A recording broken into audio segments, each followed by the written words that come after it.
Eman dio hasiera gaurko partidari Hernani Rugby Club elkartea eta Pasek Belenosen artekoa. Raposo da epailea, Raposok eman du agindua partidua hastedin eta orain defentsa lanetan Belenos zangoz izugarrizko metro piloa gorantzako ostika eman ondoren, baina Nartzelosi bikain hartu du eta orain kontraerasoa antolatzeko naiz eta momentuz Belenosek hartu baloia eta 22 metroko lerroan beti ere kanpotarren zelaian. Orain Armailen inguruan zijoan jokaldia, talka handi xamarra gertatu da, baina azkenean ikusten duzuen bezala, Hernani jabetu da baloiaz eta defentsa kostika da gorantzkoa bai, baina zelai erditik orain ekingo zioten banderatxo ibiratu beharko diogu, nondik jotzen duen, errekaldetik eta pixka bat herrialdetik datorre haizea, Hernani erasoan. Fase berri bati ekin diote, uztartze ireki irabazi ondoren, Mikel Perezek jarri dio baloia Xabi Garmendiari esan behar dizuegu.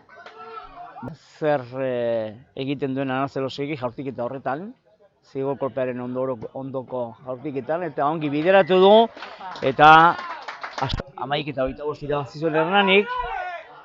Belenosek etxean jokatu zuen, gaurko Hernaniren kontrarioak, eta Gernikak markagailuari dagokionez aise irabazi zion Bizkaia Gernikak, 3:43.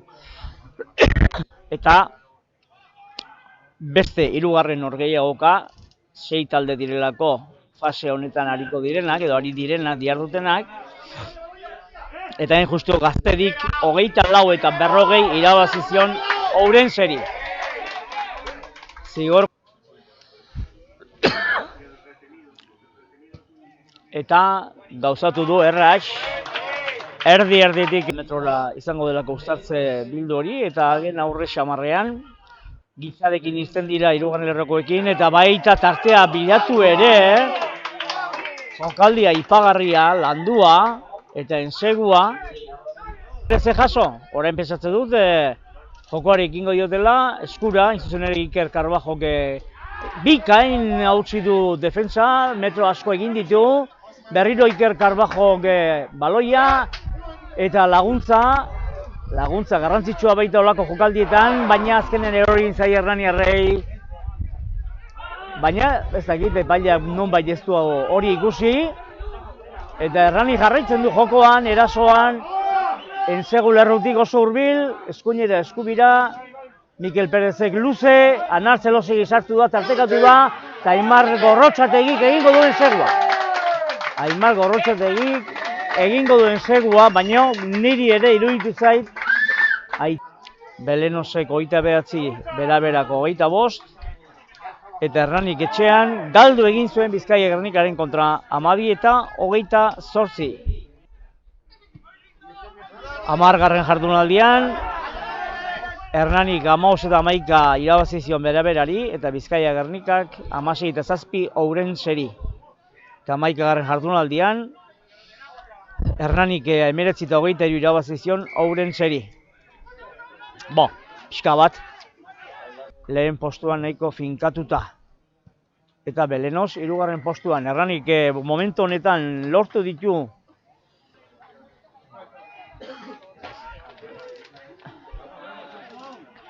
eta Hernanik lapurtu du baloia, Mikel Perez korrika doa eskuinaldera, erasoan eta bikaina. Ensegu bikaina. Laizter jakingo du, zuzenen galdetuko dio Xabati.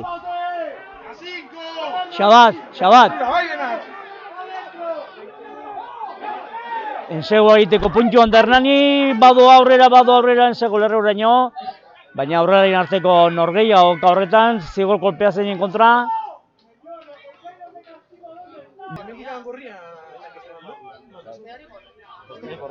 Bai? Bueno. Ba, eskuinaldea dijo Errani ensaio egitea eta baiten zegoa egin ere. Gu hemen ari ginen bitartean Belenosiko jokatzen artean, tartetxo bat da beraz. Ez zela egokia. Otaegik baloia bi eskutara. Bitartean Hernani alboko sakea atera. 22 metroko lerroan jokaldia uzartzen lasoaren bitartez, eta badoaz, Hernaniarra bultzaka. Eta orain eskuinera zabaldu baloia, Pello Perez. Pase politia ederra, eta ensegua. Beste Belenose aukera ona daukalako, Hernaniren enseguluretik 5 metrora, luze eskasa eta bikain hartu ondoren, uzartzen lasoan, badoaz, ensegua egiteko aukera aparta daukate eta baita egin ere. 27 eta